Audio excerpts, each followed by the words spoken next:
सतावा पारा मुकम्मल हो गया। ये 98वें पारी की आयतें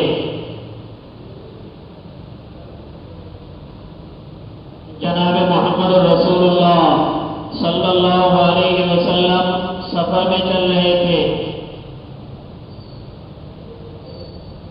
सहाबा फरमाते कि अचानक अल्लाह के नबी पे वही आना शुरू हुई।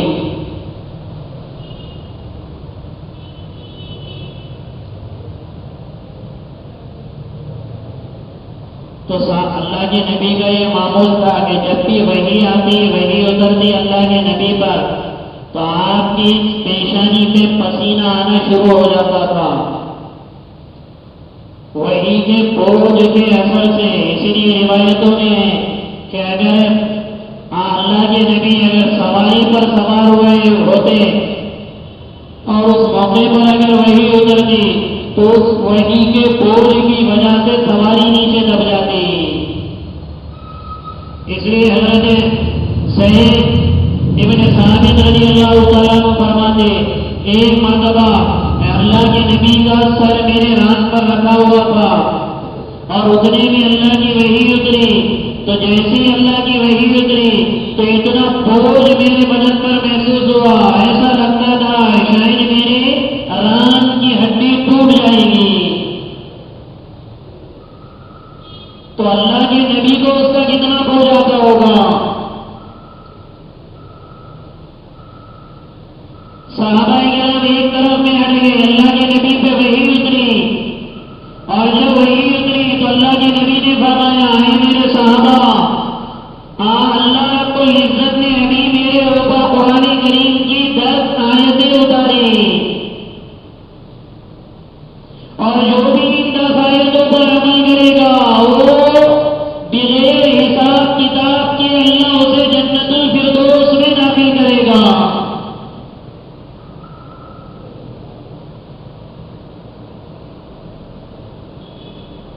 और वो 10 आयतें ये 98वें पारी की पहली आयतें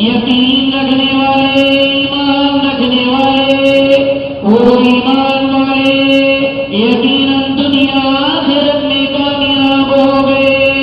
अल्लज़ीना हुम फी सलातिहिम खाशिऊन जो अपनी नमाज में खुशू और खुशू रखने वाले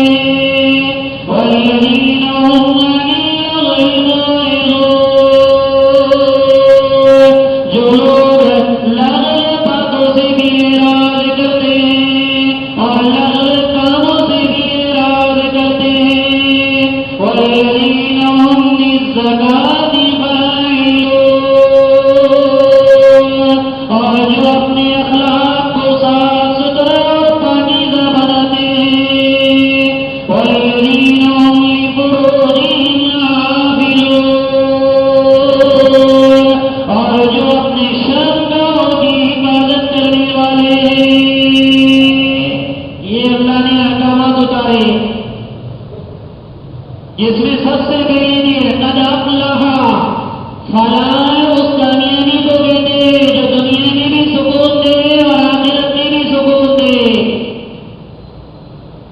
मोहसिन कहता है ना, हैया अलल, अरे क्या कहता है, हैया अलल फलाह, चलो जिसकी तरफ।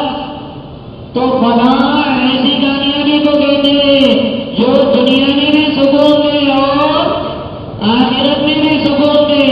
गोया अल्लाह यहाँ पे कहे जिन्हें दुनिया का भी सुकून चाहिए, आखिरत का भी सुकून चाहिए, वो आगे आने वाले काम करे, जिसमें सबसे पहली चीज अल-मोमिनून, सबसे पहली चीज ईमान लाने वाले। इसलिए अल्लाह का शुक्र अदा करे कि अल्लाह ने हम सबको ईमान दिया है, वरना जिनके दिलों में ईमान नहीं है जाहिरन तो कारों में नजर आएंगे, पलक रोज इमारतों में होंगे, चलने में उनके नीचे मखमल होंगे, खाएंगे तो मुसल्लम होंगे, दुनिया की अरबाब ऐश हो गए, लेकिन उन सब के दिनों में सुकून चैन इत्मीनान नहीं होगा, क्योंकि ईमान से महरूम है। आप देख लो जिंदगी बेईमानों की, अरे कोई मुसलमान ही अगर कोई गुनहगार है, बेईमान नहीं, कोई मुसलमान ही अगर गुनहगार है तो बेचैन उसकी जिंदगी होती है, अच्छे लोगों से दूर भागेगा, अच्छी मजलिसों में घबराहट होगी। इसलिए देखो जो मुसलमानों में गुनहगार है, जब उनकी जिंदगी अजीरत बन जाती है, तो जो जिनके पास ईमान ही नहीं है, वो बड़े शिर्क में जो लोग जिंदगी गुजारे, तो फिर उनके दिल में सुकून चैन कहां से आएगा। इसलिए जो बेईमानों को अल्लाह दुनिया देता है नाराज होकर, तो उन पर नलचाई निगाह नहीं डालना। अगर उनको ईमान मिला है और झोपड़ी मिली है, एक को ईमान नहीं मिला और बिल्डिंग मिली है, तो अल्लाह का शुक्र अदा करे।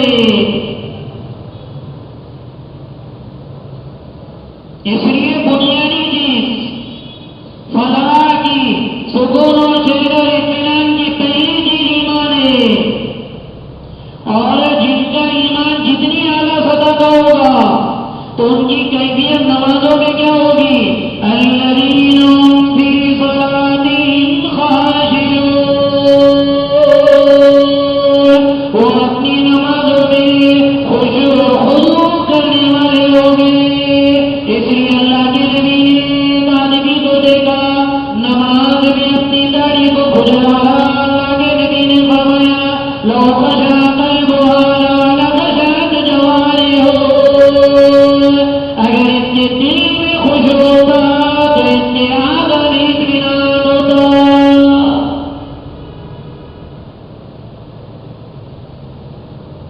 मुंतखब में है ना रिवायतें, खुशू और खुजू की पढ़ लेना। अल्लाह के नबी ने फरमाया सबसे पहले दुनिया में सबसे पहली कोई चीज उठाई जाएगी तो वो नमाज का खुशू होगा। हुजूर ने फरमाया तो देखेगा मस्जिद भरी हुई होगी और एक आदमी के दिल में भी खुशू नहीं होगा। हम देखो हमारी नमाजों का क्या हाल है, खड़े होते तो ध्यान कभी इधर कभी उधर, अच्छा लगे तीनों कर लेते, फजर की नमाज ऐसा कर करके फजर की नमाज निकल जाती, ज़ोहर में दुकान छोड़कर आए हुए रहते तो दुकान पे ध्यान होता, असर में खरीदी का ध्यान होता, मगरिब में खाने का, ईशा में सोने का।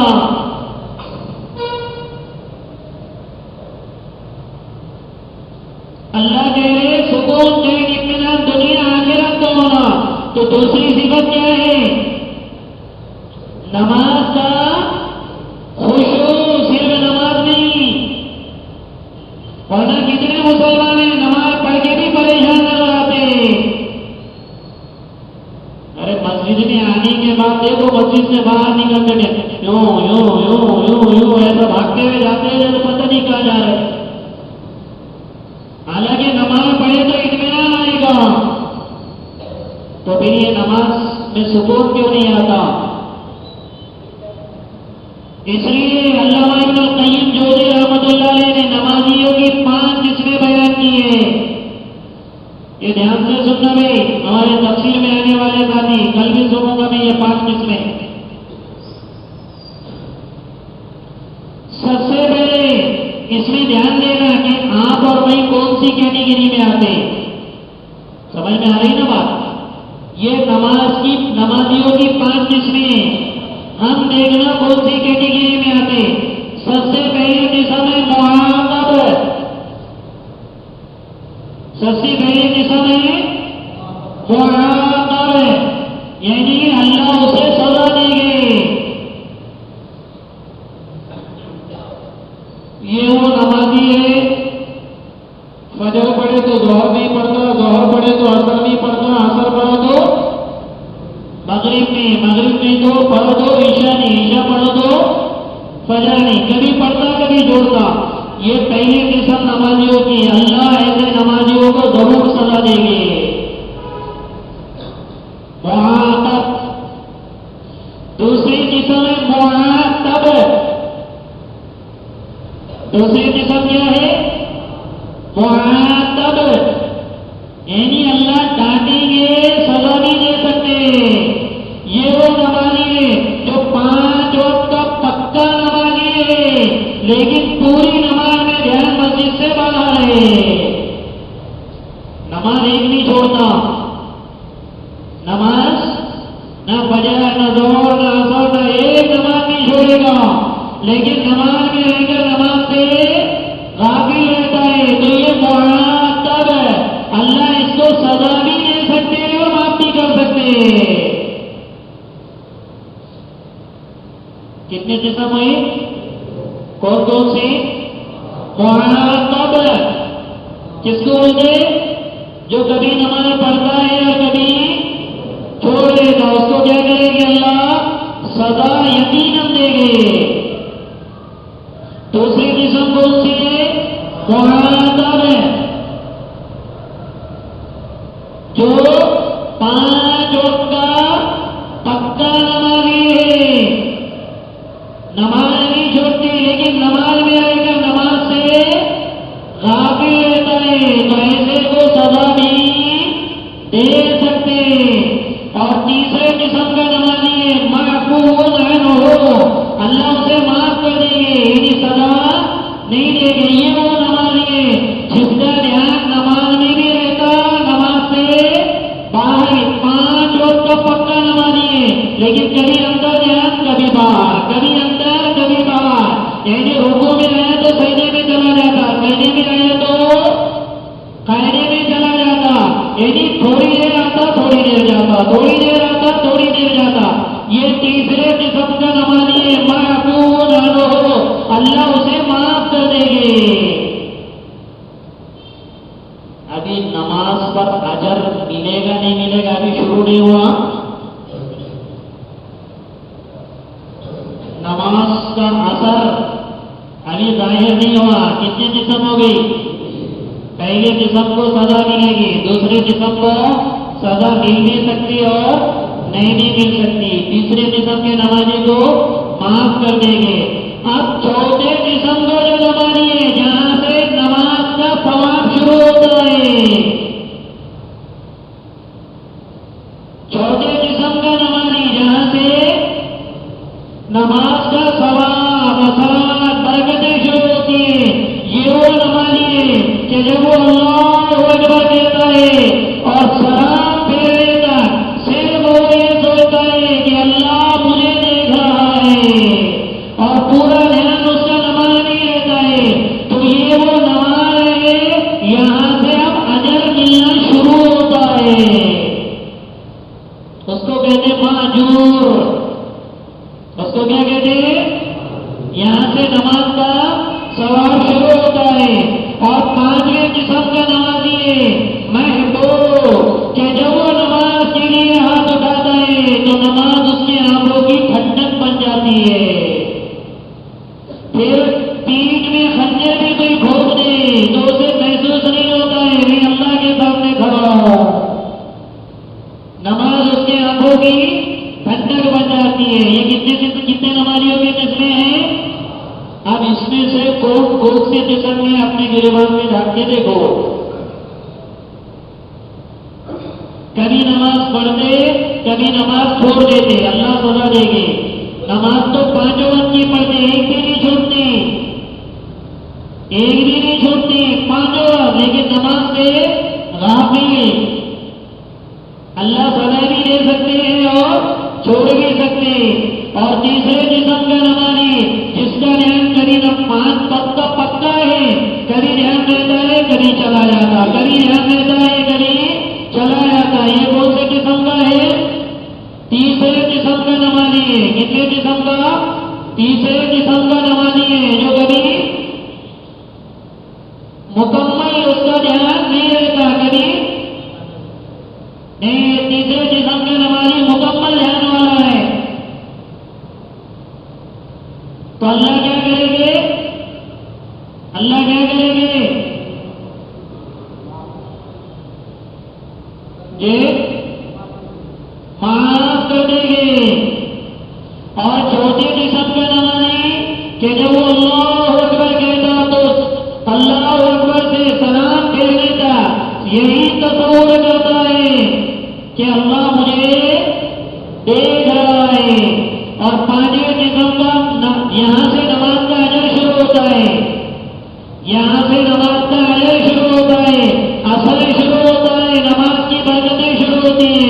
और 5वें जिस्म का नमाजी है, और वो 5वें जिस्म का नमाजी जब वो नमाज के लिए नियत बांधता है तो नमाज उसकी आंखों की ठंडक बन जाती है। अब मुसलमानों को तसव्वुर करें, आप भी अपने देखेंगे कि कौन से जिस्म का नमाजी है। पहले जिस्म का, दूसरी, ये 3 जिस्मों का तो सवाल ही पैदा नहीं होता, यहाँ से अजर शुरू ही नहीं होता। और दोस्तों को शैतान 3 थपथपाता था, अल्लाह गफूर रहीम है, गफूर रहीम तो पहले ही कह हुआ बे, अल्लाह गफूर रहीम है तो भरत कह हुआ बे, मर जाता था वाले होने से पहले, सारा दुनिया के सीधा करने का। और फिर अल्लाह रज़्ज़ाक़ नहीं है ना, अल्लाह रज़्ज़ाक़ नहीं है, नौज़ुबिल्लाह। अरे रिज़्क़ देने वाला है कि नहीं अल्लाह, तो फिर कमाते काहे को? इसमें कोई है ऐसा जो कमाता नहीं है, उसके गुलवी नीचे पैसे आते? अरे भाई है कोई? लेकिन रज़्ज़ाक़ अल्लाह ही देने वाला है, लेकिन आदमी कमाता है। लेकिन गुनाह करने में शैतान क्या कहता है? अल्लाह माफ करने वाले है।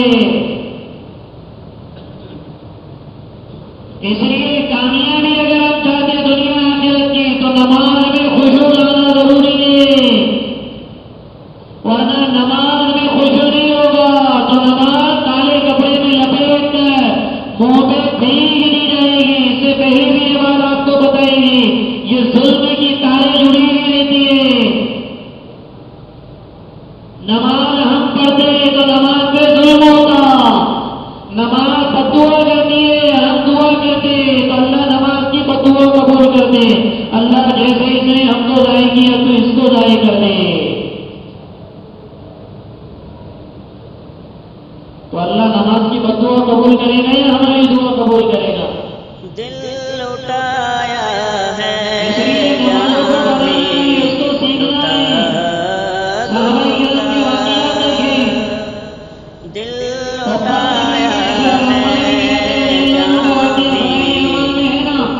दोनों की हाथ की ड्यूटी लगी, एक आराम की और दूसरे ने नमाज की। जो आराम करेगी एक दुश्मन का तीर आराम में रखेगा,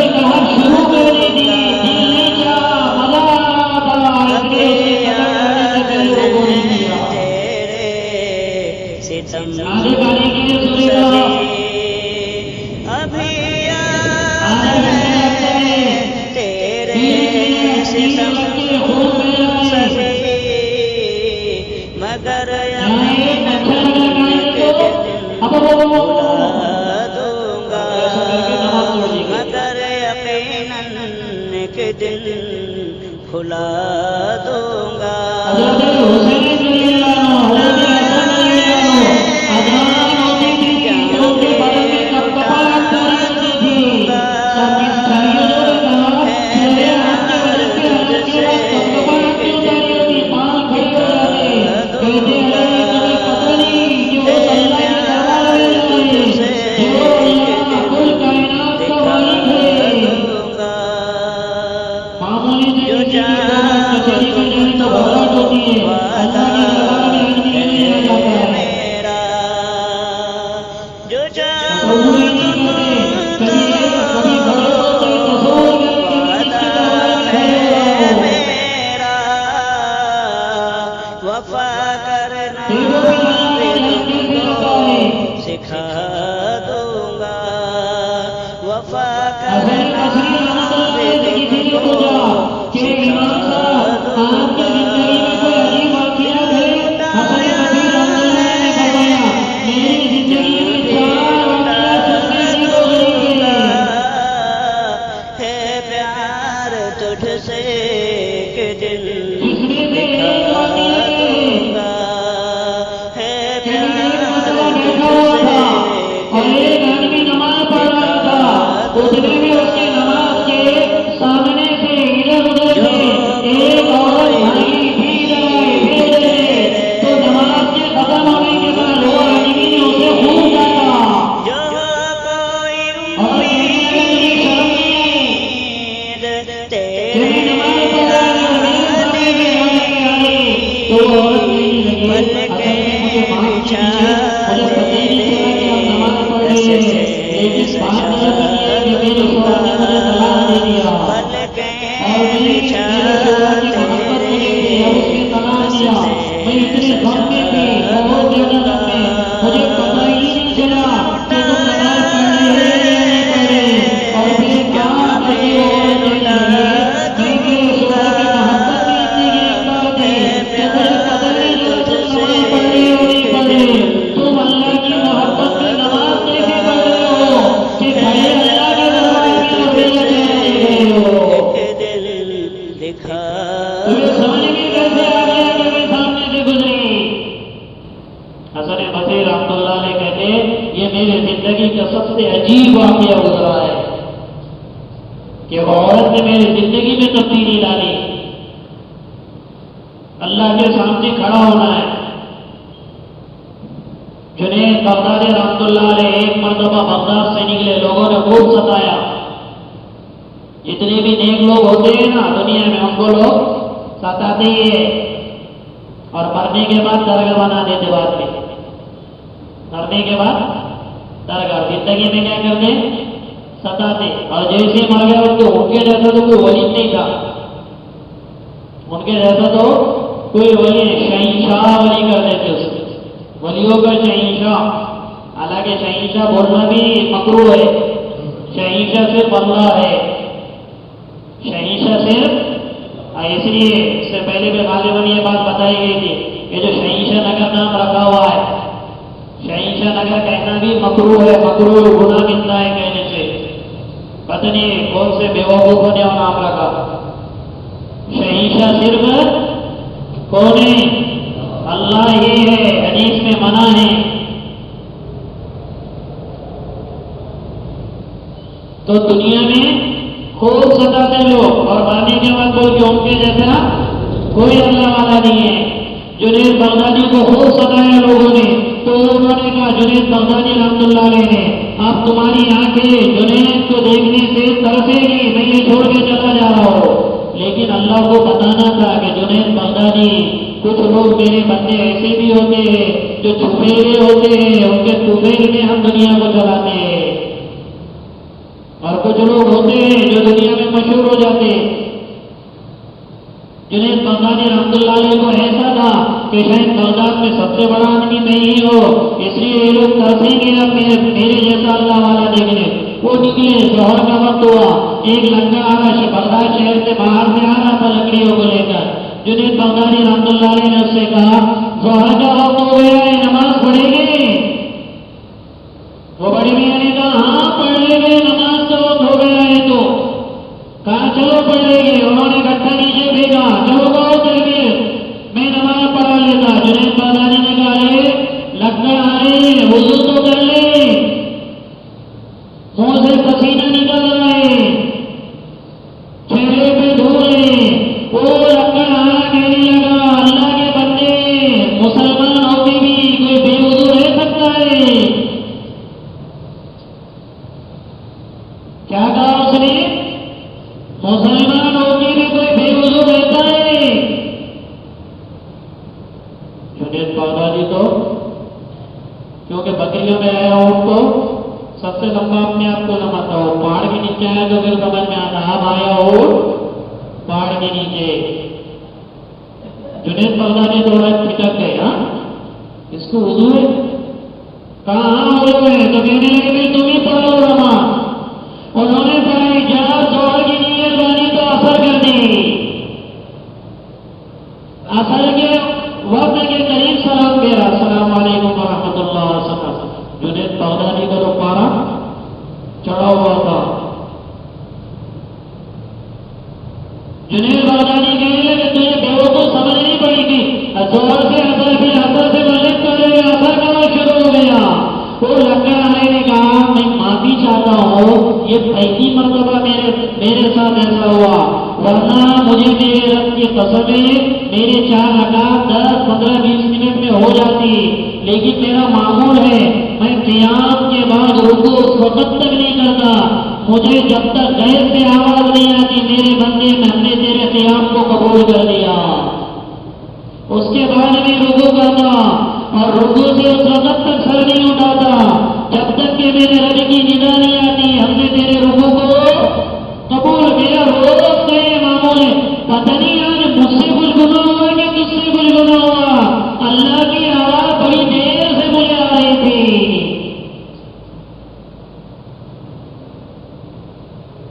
जुनैद बागदादी रहमतुल्लाह अलैह के तो पूरे स्क्रू फिट हो गए कि बागदाद में सिर्फ मैं अल्लाह वाला नहीं है, बहुत से चुप और रुस्तुम भी रहते हैं।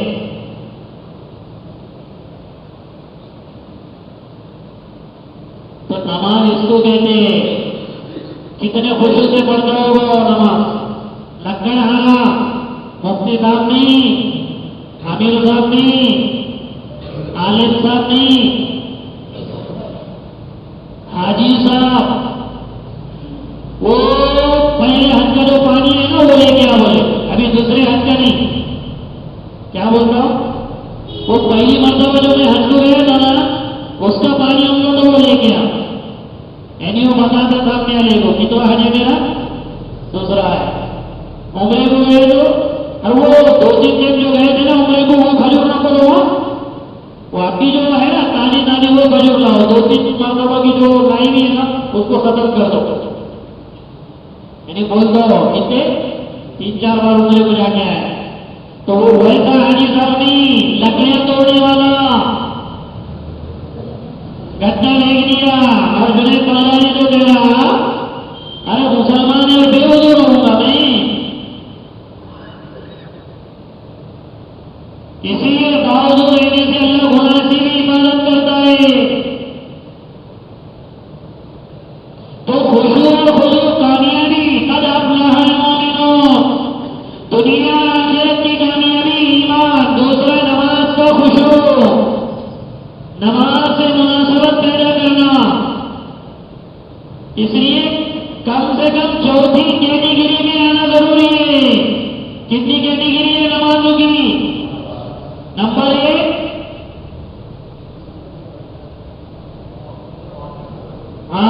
मुराकब। नंबर 1 कौन से नमाजी को बोलते? जो कभी नमाज को छोड़ता कभी पढ़ता तो उसको क्या है? डंडे। नंबर 2 मुराकब, क्या शरीफ में बोल रहे थे? मुराकब कौन सा नमाजी है? 5 वक्त तो पढ़ता है लेकिन ध्यान बाहर रहता, उसके बारे में क्या हुक्म है? सजा भी हो सकती हो, माफ भी किया जा सकता।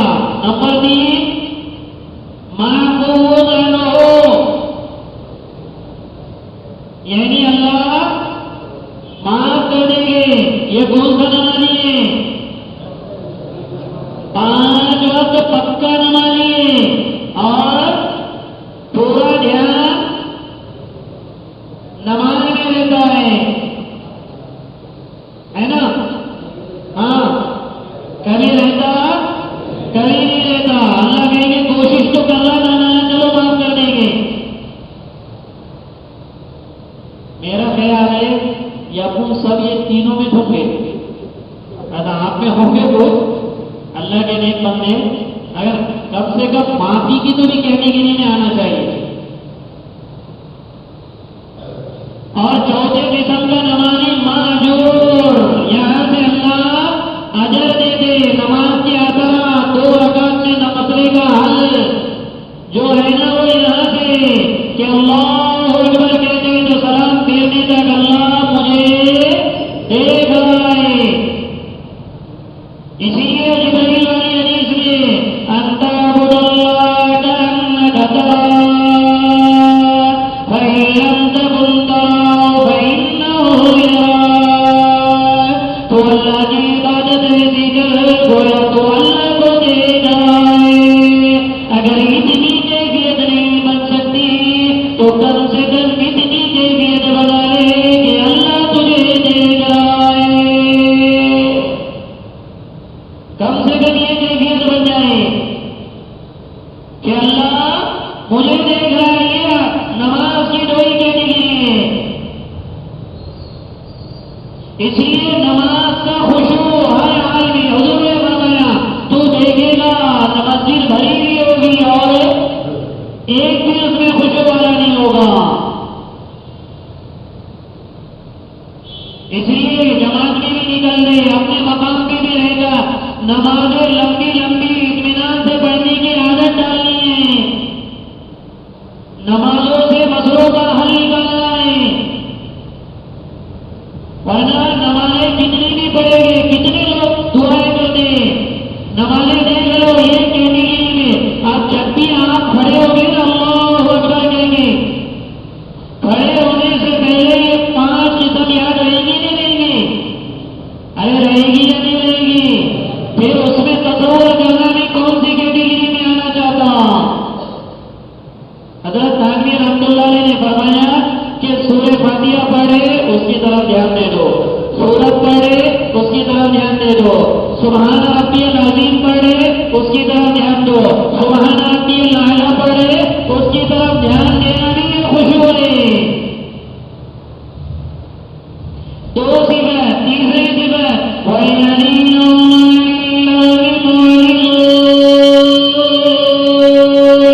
जो लोग लग़्व कामों से और लग़्व बातों से ऐरान करते,